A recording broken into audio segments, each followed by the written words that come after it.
Welcome back, ladies and gentlemen, and all the things. Want to be inclusive, but it's hard to say all of it. So, everyone, hello, everyone. That's better.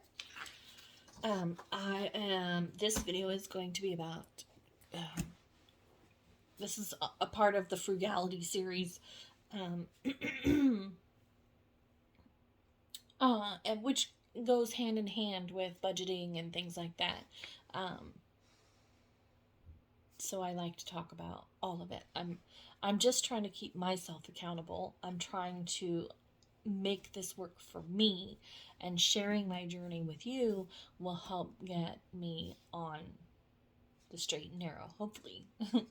And hopefully I can help other people along the way, because we're all going to make mistakes. We're humans, and that's what we do. We make mistakes, we learn from them, we grow, and we get better. And that's what I'm hoping.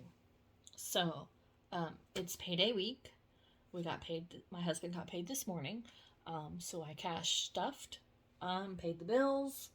So now we're getting ready to go off and do our shopping for the week, or for the next 2 weeks. And I made this is a little bit different from the last one I showed you in another video.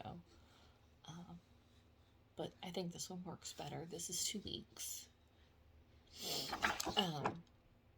So I went ahead and meal planned. And then what I did was, I went through, well, before I did that, I went through my pantry, my refrigerator, my freezer, the outside fridge, and its freezer, plus the chest freezer, and wrote down everything that we have on hand that could make an actual dinner meal. Okay? So then what I did from there is called, I shopped from my pantry. Okay? So then, once I had all that written down, I then made my planner, or my meal plan, according to what I had on hand. Now, I didn't do it like a lot of people do, like every single, I'm saying like a lot today. Every single meal was from the pantry, and I'm okay with that. But 90% of it, I would say, is from the pantry. Like, I will still have to, I did it again. I'll still have to get pizza. And I'll still have to get hamburger, because I don't have enough small portions, because I only use a pound for hamburger helper, and then I use a pound for spaghetti. But I usually block off my hamburger when I buy it in bulk in 2-pound increments, unless I know I need 1-pound increments. And I do have 1-pound increment, one 1-pound increment left, and I need 2, because I do have some pre-made spaghetti sauce in the freezer. So one of these spaghetti days will already be covered, and I won't need meat for that.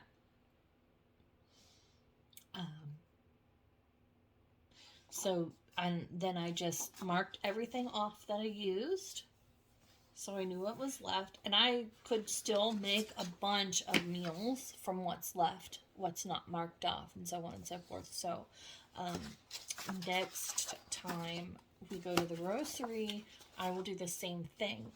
And the reason why I'm doing it this way, and this is the way I'm going to keep doing it, and I'm going to do my best to stick to this, is because I literally just threw away about $100 worth of food, between leftovers that we didn't eat, stuff that we let expire, or stuff that we let get freezer burned. And nobody wants to eat that stuff, so we ended up having to throw it away. And I'm going to have to get in the habit of freezing our leftovers, because nobody in the house will eat it as a leftover. But if I recook it and put it in the crock pot and make it look like I cooked it fresh, they'll eat it again. I don't know. I'm the same way, though. I don't really like leftovers a whole lot. However, I did add a fend for yourself on Friday nights, which means if you're hungry, you're either going to eat some of the snacks, or speaking of snacks, I gotta write a couple of things down here that I just remembered.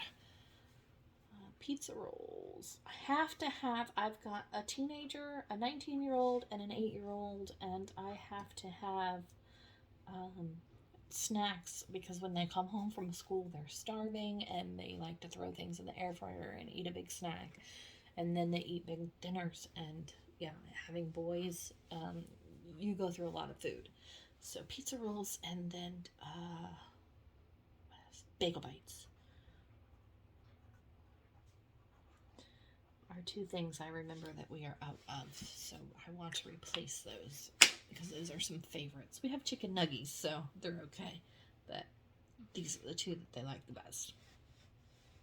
So anyway, so after I made this list, then I went and did my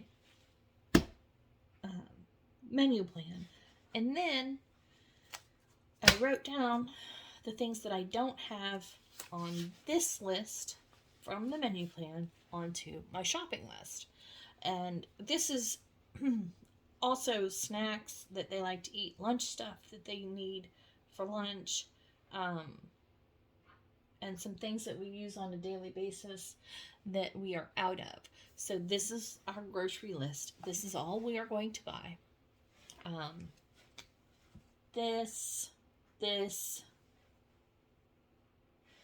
and this will come out of the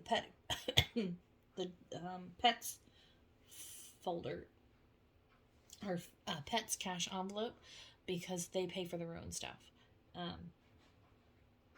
And I gotta leave my grocery money for the humans, because a lot of times what will happen is if I don't separate them, we will spend all of our cash on the animals, and then we're dipping back into the checking account, and all the extra money that we have that we could roll over to the next week and make a big huge payment on something the next week or the next payday gets used up because we're not separating things. So we are definitely going to be separating that from now on. Plus I have to save up for their shots, and I'm not sure how that's going to work. It'll happen either when we get our taxes back or what, but I've never been this behind on my animals, and that was one of the biggest reasons why I have decided to start with all of this, because I need to get back on track and not let my animals or children or anybody suffer. So I'm making the videos to keep myself accountable. So I just wanted to share how to go about doing a menu plan.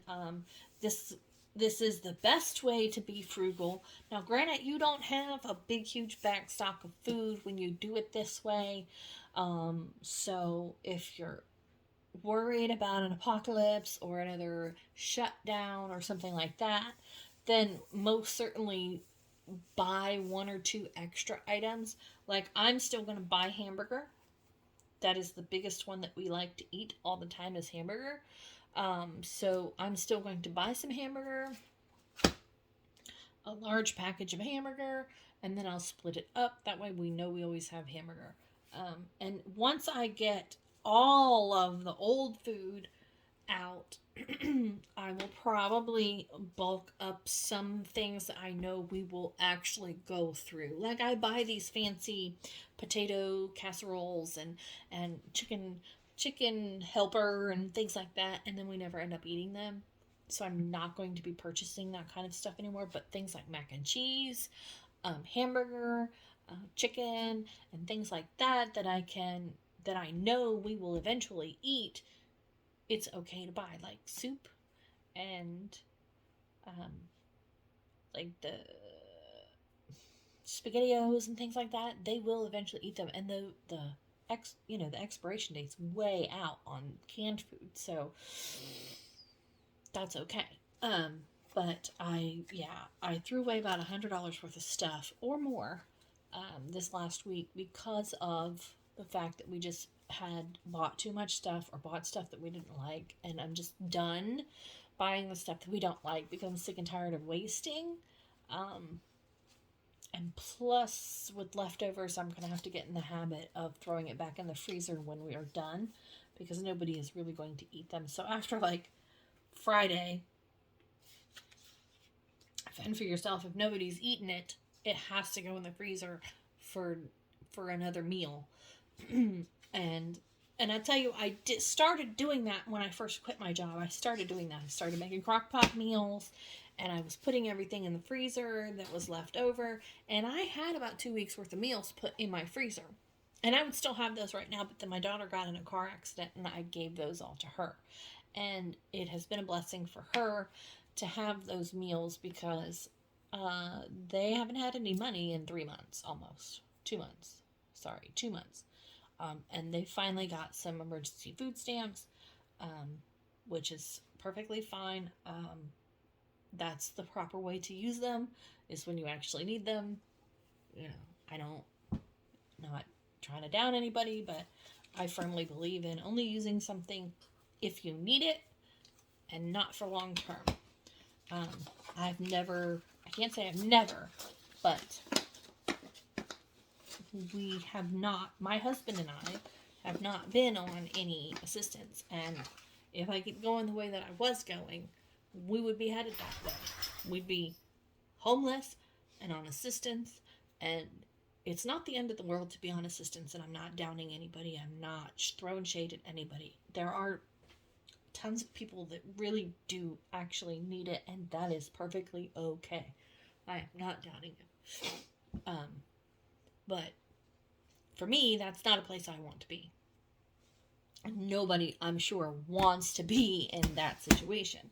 So all I'm saying is that I'm trying to avoid all of that.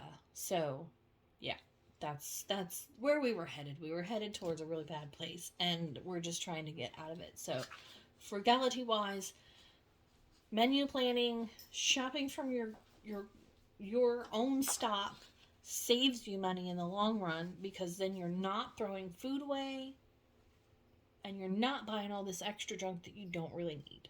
So anyway, give me a thumbs up, subscribe, hit the bell, put some comments in there, let me know what you think. What can I add? What can I do? What do you want to see me do or start as far as frugality or cash stuffing or, budgeting or anything like that? Just throw it in the comments. I have no problems with you sharing what you need to know or what you didn't like or whatnot. I mean, I'm not down for being, criticized or made to be small, because I'm not trying to do that. I need to be positive.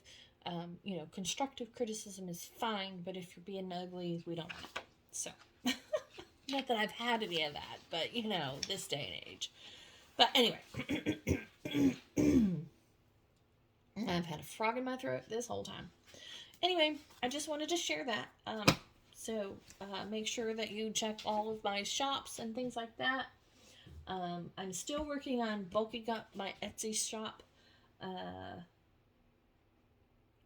I have been working long, hard hours on making envelopes, and those will be hitting tonight.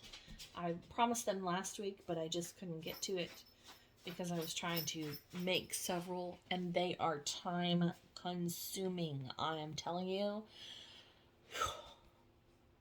y'all, they take some time to make. But anyway, I'm off here. We got to get our day started and get shopping. So be blessed. Have a great day.